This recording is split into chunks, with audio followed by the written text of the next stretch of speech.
விஜய் அவர்கள் வந்து ஆட்சியிலையும் அதிகாரத்திலையும் பங்குன்னு சொல்லியுமே மற்ற கட்சிகள் பார்த்திங்கன்னா அவங்க கரண்டாக இப்போ இருக்கிற கூட்டணி கட்சிகளோட தான் அதை பற்றி விவாதிக்கிறாங்க, பேசுகிறாங்க, பங்கு கேட்குறாங்க தவிர்த்து விஜய் அவர்கள் கூட யாருமே வர மாட்டேங்கிறாங்க. ஸோ அதோட கருத்து என்னென்னு நீங்கள் முதல்ல தெரிவிங்க. அதே மாதிரி விஜய் அவர்கள் இப்போ இந்த வருகிற எலெக்ஷன்ஸில் எவ்வளோ சீட்ஸ் வந்து வின் பண்ணுவார், மெஜாரிட்டி வாங்குவாரா வாங்க மாட்டாரான்னு சொல்லிட்டு உங்கள் கருத்து சொல்லுங்கள். கூட்டணி அப்படிங்கிறது தமிழக அரசியல் காலத்தில் மிக முக்கியமான ஒரு விஷயம்தான். கூட்டணி இல்லாமல் ஆட்சி பிடிக்க முடியுமான்னா அதற்கான வாய்ப்புகள் எப்படி இருக்குது அப்படின்ட்டு தான் இன்றைக்கு சூழல் தான். மக்களை பொறுத்து தான் அந்த கூட்டணி இல்லாமல் ஆட்சி அப்படிங்கிறது.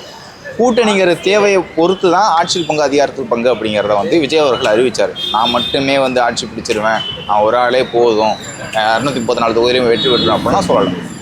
மக்களுடைய ஆதரவு தமிழக வெற்றி கழகத்திற்கு இருக்குது, அதனால் நாங்கள் வெற்றி பெறுவோம்னு சொல்லிட்டு நம்மை அரவணைத்து வரக்கூடிய கட்சிகளுக்கும் வந்து ஆட்சியில் பங்கு அதிகாரத்தில் பங்குன்னு சொல்லுவார். இந்த ஆட்சியில் பங்கு அதிகாரத்தில் பங்குங்கிறது வந்து மிக மிக முக்கியமான ஒரு விஷயம். ஏன்னா இது விசிகாவுக்கு சொல்லிட்டாங்க, காங்கிரஸுக்கு சொல்லிட்டாங்க, அவங்கள வந்து கூட்டணிக்கு அழைக்கிறதுக்காக சொன்னாங்க அப்படின்னு கிடையாது.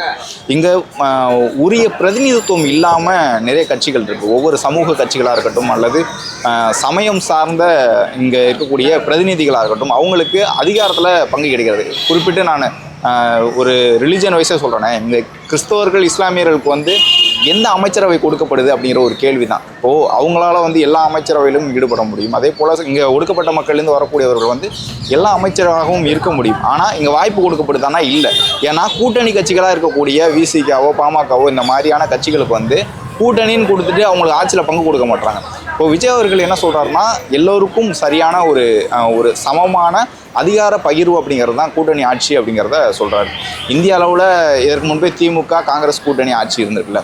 இப்போது வந்து எப்படி பிஜேபி கூட இப்போ ஆந்திரா சந்திரபாபு நாயுடாக இருக்கட்டும், பீகாராக இருக்கட்டும், எல்லாமே கலந்து பண்ணியிருக்காங்க. அந்த மாதிரி தமிழ்நாட்டிலையும் வந்து இந்த ஆட்சி நிலவணும், அதனால தான் அதிகாரம் வந்து பகிரப்படும் அப்படின்னு சொல்கிறாரு.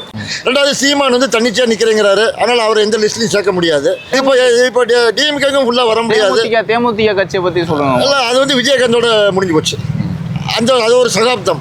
அவருக்கு அப்புறம் இனிமேல் யார் நினைச்சு கூட பார்க்க முடியாது. அவங்க நாங்கள் இல்லாமல் ஒரு ஆட்சி பிடிக்க முடியாதுன்னு தேமுதிக.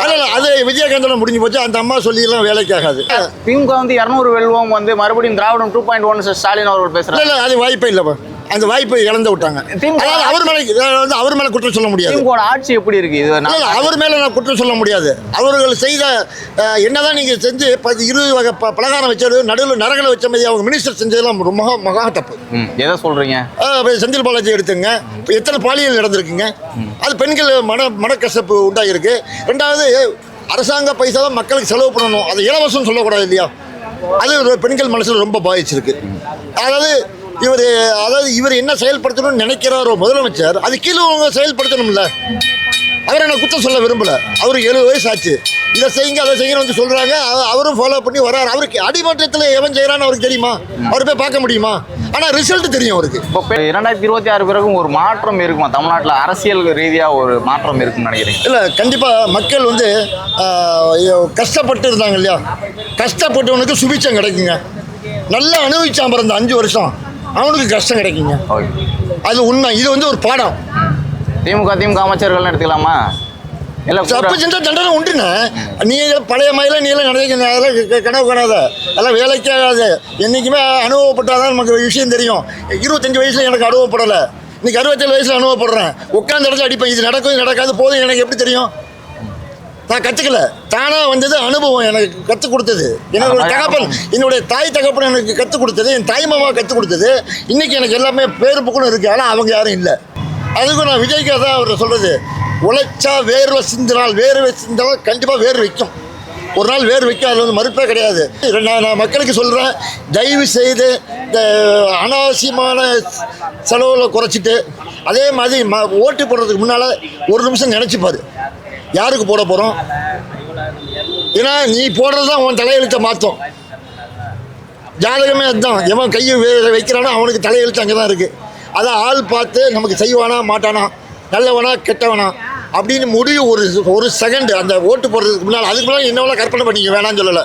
அந்த ஒரு செகண்ட் மாத்திரம் வெய்யி. 2026 சூப்பராக அமையும். அதில் சும்மா போனோமா ஏதோ சின்னத்தை பார்த்தோமா நினைக்கிறேன். எவன் செய்வான்னு உன் மனசில் நினச்சி போச்சு அந்த சின்னத்தில் கை வை. கண்டிப்பாக 2026 சுபிட்சமாக இருக்கணும், நல்ல மழை பெய்யும், அருமையாக இருக்கும். புதுசாக அந்த 2027 ஒரு 5 வருஷ காலம் மக்களுக்கு சுபிட்சமாக இருக்கும், நல்லது செஞ்சவங்களுக்கு நல்லது நடக்கும். திமுக மேடையில் சிவாஜி கிருஷ்ணமூர்த்தி வந்து தாவேக்கா பெண்களை வந்து தரக்குறைவா பேசுறாரு. விஜய் பிடிக்கும்னா போயிட்டு பனையூருக்கு போய்க்கு அப்படிங்கிற மாதிரிலாம் பேசுறாரு. அதை வந்து கண்டிக்கிறது இல்லை, மறுபடியும் பேசிட்டு தான் இருக்காரு. அது பொதுப்படையாக வந்து ஒரு பெரிய மனுஷன், அவங்கள பற்றி அவங்க நம்மளை திட்டினாதான் நம்ம திருப்பி திட்டுவோம். இதுதான் நடக்கிறது முறை. அது பெண்கள் குறித்து பேசுறாருல, அதுவும் பேசக்கூடாது, அதையும் ஏற்றுக்கூடாது. அது ஒரு வாட்டி 2 வாட்டி சொல்லிடலாம், அவ்வளோதான். அதுக்கு மேலே நம்ம பேசக்கூடாது. அதிமுக கூட்டணி எப்படி இருக்கு? அதிமுக கூட்டணி சொல்ல முடியலையே, அது அந்த அம்மாவோட முடிஞ்சு போச்சு. இவங்க எல்லாம் அதில் பிச்சு செதறி போட்டாங்க, எல்லாம் ஜிலேபி மாதிரி பிச்சு பிடிக்க போட்டாங்க, ஆளுக்கு ஒரு பக்கம். அவங்களுக்குள்ளேயே ஒருத்தர் குறை சொல்லிக்கிட்டாங்க பாருங்கள். திருப்பியும் நாங்கள் கட்சி விடாமல் நான் வரேன் அப்படின்றாங்க. இதை மக்கள் எப்படி பார்க்கறான்றது எனக்கு தெரியலை. நாம் தமிழர் கட்சி தனித்து போட்டிடுறாரு, மறுபடியும் சான்ஸே இல்லை. அது பேசிக்கிட்டு தான் இருக்கலாம். வாய்ப்புள்ள ராஜாவா? பேசிக்கிட்டு தான் இருக்கலாம், இது வரையும் கத்திக்கிட்டு தான் இருக்காரு. ஒரு வருஷம் இன்னும் சாதிக்கல, இனிமேல் பட்டு வந்து என்ன சாதிக்க போறான்னு எனக்கு தெரியல. பிஜேபி எப்படி அரசியல் பண்ணுதுன்னு நினைக்கிறீங்க தமிழ்நாட்டில்? ஏன்னா கூட்டணி கட்சியை வந்து அதிமுக கூட்டணி கட்சியை டிடிவி உள்ள நினைக்கிறாங்க, தேமுதிக பேச்சுவார்த்தை நடத்துறாங்க. இப்படி இருக்கும்போது பிஜேபியோட அரசியல் 2026 எப்படி இருக்கும்னு நினைக்கிறீங்க? அதாவது ஏற்கனவே வந்துச்சு, அது ஏற்கனவே வந்து இவங்கெல்லாம் போய் போனால் அவங்க பாஸ் அவுட் ஆனது காரணமே திருப்பியும் அவங்க 2வது திருப்பியும் அங்கே தான் அவங்க போகிறாங்க. அது என்னமோ எனக்கு உறுதிப்பட சொல்ல முடியல. அண்ணாமலை வந்து மறுபடியும் பேச ஆரம்பிக்கிறாரு. நயனானந்தன் தலைவராக இருந்தாலும் பிரஸ் மீட்டுகள்லாம் அண்ணாமலை பேச ஆரம்பிக்கிறாரு. அதுதான் அது அவங்க வந்து தமிழ்நாட்டை பொறுத்தளவு எடுக்கிறது ரொம்ப கஷ்டம், 100க்கு 100 கஷ்டம். விஜய் அவர்களுடைய ஜனநாயகன் திரைப்படம் வந்து தள்ளி போயிட்டே இருக்கு, அதுக்கான சர்டிஃபிகேட்டு இந்த கோர்ட் கேஸ்ன்னு போயிட்டு இருக்கு. அதை பற்றி எப்படி நினைக்கிறீங்க? அது வந்து அது தேர்தல் முடிஞ்சாதான் தெரியும், வெளிவருமா இல்லை அப்படியே போட்டு அனுப்புறாங்களா. படம் வெளிவராமல் இருக்கிறது வந்து விஜய்க்கு சாதகமாக இருக்குமா இல்லை பாதகமாக இருக்குமா? அதாவது வெளி வந்தால் தானே இவருக்கு இப்போ சாதகம், வராட்டி போனாக்கா பாதகம். இப்போ தள்ளி போகுது அப்படிங்கிறத வந்து மக்கள் எப்படி பார்க்குறாங்க? இப்போ ஒரு படத்தை வந்து பொங்கல் ரிலீஸு, பொங்கலை தாண்டி அடுத்த மாதம் பிப்ரவரியே வந்துருச்சு, அதை எப்படி பார்க்குறாங்க? ஒரு திரைப்படம், அதுவும் கடைசி திரைப்படம் சொல்கிறத பார்க்கணும். லாஸ்டான படம் நல்ல படமாக தான் இருக்கணும் எல்லாம் எதிர்பார்த்தாங்க. அது வர்ற மாதிரி தெரியல. கேட்டால் புது கட்சின்றதுனால எல்லாருக்கும் ஒரு ஆர்வம் இருக்கும், போடலான்னு சொல்லிவிட்டு போன இதுக்கே பார்த்தப்பா என் பையனே சொன்னா திமுகவுக்கு கொடுப்பான்னு, இப்போ அவனே சொல்கிறான் விஜய்க்கு கொடுப்பான்னு. இந்த மாதிரி இப்போ எவ்வளோ பேர் உங்கள் பையனும் விஜய்க்கு தான் போட சொல்கிறாரா? ஆமாம். இப்போ மற்ற கட்சி இருக்குல்ல, மற்ற கட்சிக்கும் விஜய் கட்சிக்கும் என்ன வித்தியாசம் இருக்குன்னு நினைக்கிறீங்க? அப்போ மற்ற கட்சிக்கு விஜய் கட்சிக்கு நிறைய மாற்று. எத்தனை தொகுதி வின் பண்ணுவார்னு நினைக்கிறீங்க? 234 தொகுதி இருக்கு, விஜய் கட்சி இத்தனை தொகுதியில வின் பண்ணும். அத்தனை தொகுதி ஆட்சியில வருவாரு, கேர்ஃபுல்லா வருவாரு. பெண்கள் சப்போர்ட் ரொம்ப இருக்கு. நீங்க பார்த்துருப்பீங்க, அங்கே பேசியிருப்பாங்க விஜய் இல்லைன்னா டிவிக்கே அப்படின்னு சொல்லும் போது மக்களோட வரவேற்பு எப்படி இருக்கு? நீங்க அவங்க பார்க்கும் போது என்ன சொல்றாங்க? பொதுவாங்கிறது மக்களோட ஒரு கணைப்புங்கிறது விஜய் வரணுதா, வரட்டும், வர வேணாம், வர வாய்ப்பு இருக்கு, ஏதாவது சொல்றாங்களா? இல்லை வருவார், லட்சியத்தோடு அவர் இருக்கு. சம்பாரிச்சிருந்தா கோடியாக சம்பாரிச்சிருப்பார். அதெல்லாம் விட்டு ஆட்சியில் தான் வந்து சம்பாதிக்கணும், அவருக்கு வந்து அவசியம் இல்லைல்ல. கடைசி படம் ஜனநாயகன் வரல, எப்படி இருக்கு? மக்கள் என்ன சொல்றாங்க? அதை மக்கள் வந்து அந்த ஜனநாயகன் படம் வந்தால் தான் எங்களுக்கெல்லாம் பொங்கல், இல்லாட்ட பொங்கலே இல்லை. இப்போ கடைசி படம் சொல்லிட்டாரு, எப்படி இருக்கு? விஜய் வந்து நான் அதுக்கப்புறம் படமே நடிக்க மாட்டேன் அப்படின்னு சின்ன ஃபீலிங் இருக்கு, சொல்ல முடியல. அவர் வந்து விஜய் வந்து ஒரு படம் வருதுன்னா அது வேற லெவலு. ஆனால் இந்த லாஸ்ட் படங்கிறது அந்த படம் கூட விடாமல் பண்ணிட்டாங்களே, என்னென்னவோ ரூல்ஸ், என்னென்னோ இது. அவரை ரொம்ப, ஆனால் வந்து அவர் எப்போ படம் ஜனநாயகி வருது அப்போ தான் எங்களுக்கெல்லாம் பொங்கல். சின்ன இவருக்கு புதுசாக சின்னம் கொடுத்துருக்காங்களா, அது வந்து மக்கள்கிட்ட சேர்ந்துருக்குன்னு நினைக்கிறீங்களா? விசில் சேர்ந்துருக்கும். யானை ஆட்சி வச்சாரு, யானை ஆட்சி வைக்க வேணாம்னு சொல்லிட்டாங்க. சரி, அதுக்கப்புறம் விசில் வச்சார். என்னென்ன செய்யணுமோ அனைத்தும் அவரை ரொம்ப கொடுமைப்படுத்து, ரொம்ப லெவலாக கொண்டு வந்து அப்புறம் வந்து விசில் ஆட்சியில் வந்துட்டாரு. மக்கள்கிட்ட போய் சேர்ந்துருக்கும். மக்கள்கிட்ட வந்து அவருக்கு ஆதரவு இருக்கா? அந்த பெண்களை தாண்டி மக்களோட ஆதரவு, பொதுமக்களோட ஆதரவு இருக்கா? கண்டிப்பா. முன்னாடி வேற ஒரு கட்சிக்கு ஓட்டு போட்டிருப்பாங்கல்ல, அவங்க மறுபடியும் போடுவாங்களா? விஜய் போடுவாங்க. ஆட்சியில் வந்து புதுசா வந்தவங்க 5 வருஷம் பிறகு அவர் என்ன பண்ணுவார்? அவரும் ஆட்சியில் வந்து எதுவுமே பண்ணாமல் இருந்தா அதுக்கப்புறம் அவரை ஓட்டு கேன்சல் பண்ணி மறுபடியும் ஓட்டே போடுவோம். புதுசாக வரட்டுமே பார்ப்போம். உங்களுக்கு பிடிச்ச ஹீரோ யாரு இப்போதைக்கு? எனக்கு பிடிச்ச ஹீரோ 2 ஹீரோ. தளபதி. அப்போ அதுக்கு முன்னாடி ரஜினி கமல்ல யாரு பிடிக்கும்? அதுக்கு முன்னாடி சூப்பர் ஸ்டார். இப்போ ஏன் தளபதி என்ன பிடிக்கும்? எந்த படம் உங்களுக்கு ரொம்ப பிடிக்கும்? நிறைய படம் சொல்ல தேவையில்லை. ம் நிறைய படம். துள்ளாத மனம் துள்ளும் விஜய் படம், அவள் வருவாள அஜித் படம், அமர்கல அஜித் படம், அதுக்கப்புறம் பூவே உனக்காக விஜய் படம். சொல்ல தேவையில்லை, வாய் பார்த்தாது. சொல்லிக்கிட்டே இருக்கும்போது தோணும். பிடிச்ச பாட்டு விஜய் பாடின பாட்டு எதுவும் இருக்குதா? விஜய் பாட்டு பாட தெரியாது. அப்போ சொல்லுங்க, சும்மா சொல்லுங்க நீங்கள் என்ன பாட்டு பிடிக்கும் அப்படின்ட்டு. எனக்கு பூவே உனக்காகலேருந்து ரொம்ப பிடிக்கும். இப்போ சென்டிமெண்ட்டாக படம் நடிச்சிருப்பார்ல விஜய் வந்து, அக்கா சென்டிமெண்ட்டு, தங்கச்சி சென்டிமெண்ட்டு, இந்த மாதிரி அம்மா கூட சென்டிமெண்ட்டு, அந்த மாதிரி படங்கள்லாம் பார்த்துறீங்களா? சிவகாசி, திருப்பாச்சி. ஆமாம், அதெல்லாம் சூப்பர். அதெல்லாம் சூப்பர். அதெல்லாம் சூப்பராக இருக்கும். தங்கச்சி சென்டிமெண்ட், அம்மா சென்டிமெண்ட், திருப்பாச்சி, சிவகாசி நல்லா இருக்கும். அப்புறம் வந்து திருமலை எல்லாமே நல்லா தான் இருக்கும். இப்போ அவர் இப்போ அரசியல் வந்த பிறகு வந்து என்னோட தங்கச்சி அம்மா அப்படிங்கிற மாதிரி தொடர்ந்து பேசிக்கிட்டே இருக்காரு. அந்த பேச்சு வந்து மக்கள்கிட்ட வந்து சேர்ந்துருக்குன்னு நினைக்கிறீங்களா? கண்டிப்பாக சேரும். கண்டிப்பாக கூட பிறந்தது அக்கா தங்கச்சி இல்லை, எல்லா பேரும் அவங்க வந்து அவர் வந்து தங்கச்சி அம்மா தான் சொல்கிறாரு. அவர் ஆட்சியில் வந்தால் என்ன வருவாரா? பெண்கள் வாக்கு செலுத்துவாங்களா விஜய்க்கு? கண்டிப்பாக வருவார். சமீபத்தில் நடந்த சில விஷயங்களை சொல்கிறேன். இப்போது ஜொமேட்டோ ஊழியர் வந்து வெட்டி படுகொலை செய்யப்படுறாரு. அதே போல் திருத்தணியில் வந்து ரயிலில் வரக்கூடிய இளைஞர்கள் வந்து சின்ன சின்ன பசங்க வந்து வெட்டுறாங்க. இந்த மாதிரி படுகொலைகள் தமிழ்நாடு முழுக்க நடக்குது. ஆணவ படுகொலை நடந்துகிட்ருக்கு. இந்த மாதிரியான ஒரு ஆட்சி தான். கஞ்சா போதை, இந்த மாதிரி போதை பழக்கத்துக்கு அடிமையான ஆட்கள் தான் இங்கே அதிகமாக இருக்காங்க. கள்ளச்சாராயமாக இருக்கட்டும், இந்த மாதிரி ஏன்னா கள்ளச்சாராயம் மரணம் வந்து மரக்காணமாக இருக்கட்டும், அதன் பிறகு கள்ளக்குறிச்சியாக இருக்கட்டும், சொல்லிக்கிட்டே போகலாம். போதை புழக்கத்துக்கு எந்தளவுக்கு மக்கள் அடிமையாக இருக்காங்க, இந்த ஆட்சியில் வந்து எப்படி இருக்குது அப்படின்ட்டு. சட்டம் ஒழுங்கு சரியில்லை. இவங்க மக்களுக்கு சொன்ன வாக்குறுதிகளை வந்து பொய்யான வாக்குறுதிகள். கடைசி நேரத்தில் வந்து ஏதாச்சும் ஒரு திட்டங்களை சொல்லி வெற்றி பெற முடியுமா அப்படின்னு பார்க்குறாங்க. மக்களை பொறுத்தவரையும் தெளிவாக இருக்காங்க. இவங்க வந்து பொய் தான் சொல்கிறாங்க. மக்களுக்கு நலத்துக்கு எதுவுமே செய்யலை, யாரையுமே பேச விட மாட்டாங்க. ஏன்னா கருத்து சுதந்திரம், மக்கள் போராட்டம் அப்படின்ட்டு கிட்டத்தட்ட எடப்பாடி ஆட்சி காலத்தில் வந்து 29 போராட்டத்துக்கு மேலே பண்ண திமுக கூட்டணி கட்சிகள் வந்து இன்றைக்கு எந்த ஒரு பிரச்சனைக்குமே குரல் கொடுக்க முடியல. இன்னும் சமீபத்தில் வந்து பத்திரிகையாளர்கள் வந்து தாக்கப்படுறாங்க. அதற்கு முன்பு பத்திரிகையாளர் தாக்கப்பட்டாங்கன்னா எப்படி ரியாக்ட் பண்ணுவாங்க, இப்போ எப்படி ரியாக்ட் பண்ணுறாங்க அப்படின்னு பார்க்க முடியுது.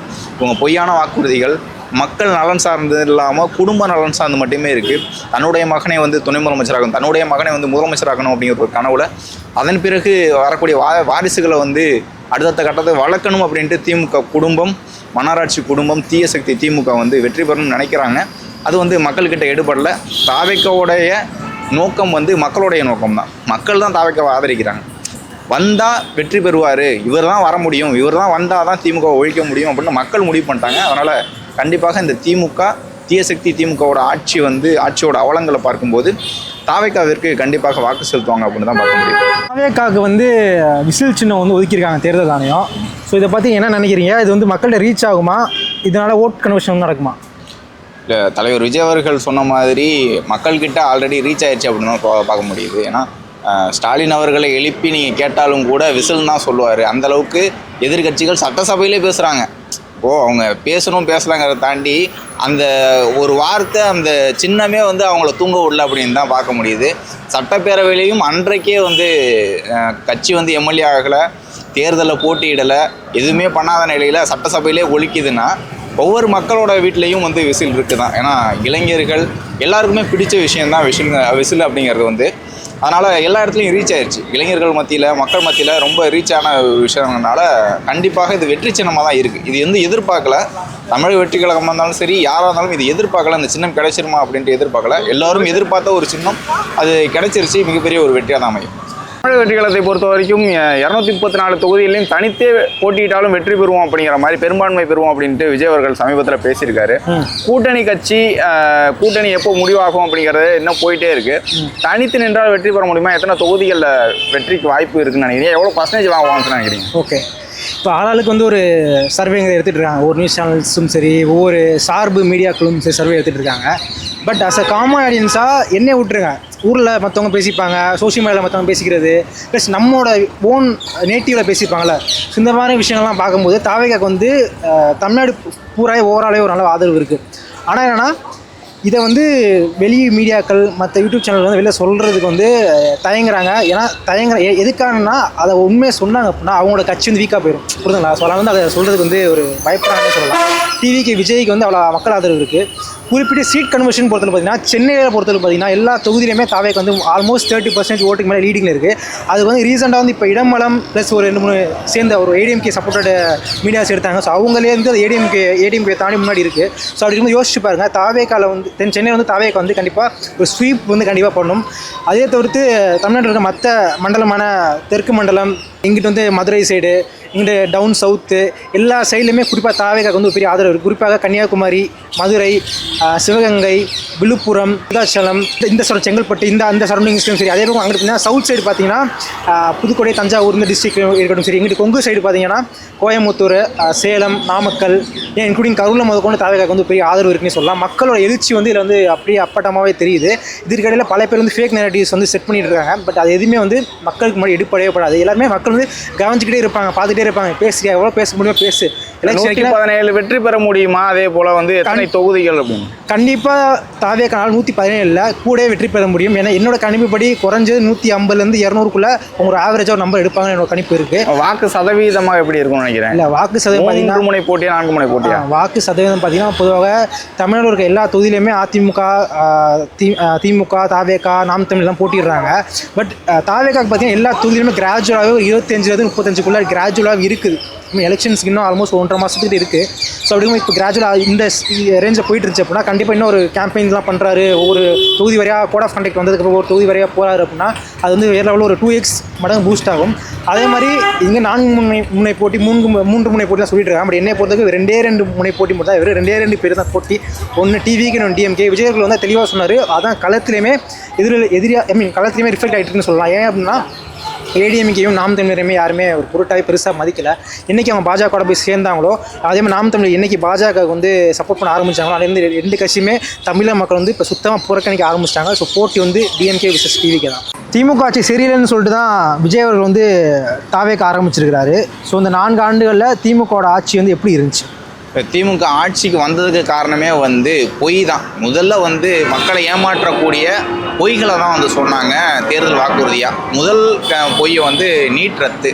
இன்றைக்கு அன்பில் மகேஷ் பொய்யாமல்கிட்ட கேட்கும்போது நீட் ரத்து அப்படின்னு சொல்லும்போது 2029 காங்கிரஸ் இந்திய அளவில் ஆட்சிக்கு வந்தால் நீட் ரத்து செய்யப்படுமோ அப்படின்ட்டு ஒரு ரகசியத்தை சொல்கிறாரு. எப்படி உதயநிதியை கேட்ட அந்த ரகசியமோ அதை வந்து இதுதான் ரகசியம் சொல்கிறாங்க. 2029 ஆட்சி பிடிச்சா செய்ய போகிறேன்னு சொல்கிறத 2021 சொல்லி வாக்குகள் கேட்டிருக்காங்கன்னா அப்போ எந்த அளவுக்கு ஒரு பொய்யான ஒரு எலெக்ஷன் ஜூம்லாவை வந்து பிஜேபிகிட்டேருந்து அப்படியே எடுத்து டிஎம்கே பண்ணுச்சு.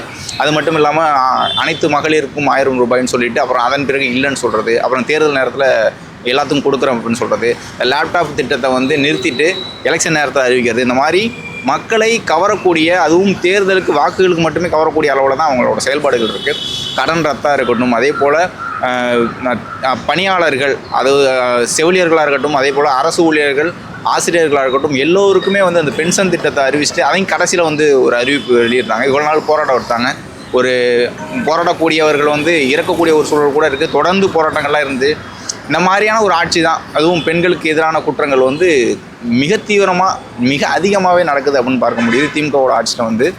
இதை வந்து ஊடகங்கள் பெரிதுபடுத்தலை. ஏன்னா ஊடகங்களை வந்து கையில் வச்சுருக்கக்கூடிய திமுக கட்சி, திமுக ஆட்சிங்கிறது வந்து இந்த செய்திகள்லாம் பெரிதாக பேசுபடும் பொருளாக மாறாமல் இருக்கிறதுக்கு பண்ணிகிட்டு இருக்காங்க. இப்போது 234 தொகுதிகளிலும் தாவேக்கா தனித்து நின்றாலும் கூட மக்களுடைய ஆதரவு இருக்குது. 234 தொகுதிகளில் 117 தொகுதிகளுக்கு மேலே வந்து வெற்றி பெற்றால் போதும் அப்படிங்கிற ஒரு சூழலில் வந்து அதற்கான வாய்ப்பு தமிழக வெற்றிகளுக்கு இருக்குங்கிற காரணத்தினால கூட்டணி வந்தால் மற்ற கட்சிகளுக்கு வந்து அவங்களுக்கு அதிகார பகிர்வு, அதே போல் வெற்றி அப்படிங்கிற ஒரு வாய்ப்பு. கூட்டணிக்கு வரல இல்லைனாலும் அந்த கட்சிகளோட ஆதரவாளர்கள், தொண்டர்கள், மக்கள் வந்து ஆல்ரெடி இங்கே வந்துட்டாங்க. இப்போ விசிகா வருமா வராதான்னு தாண்டி விசிகா கட்சியில் இருக்கக்கூடிய தொண்டர்கள் இங்கே வந்துட்டாங்க.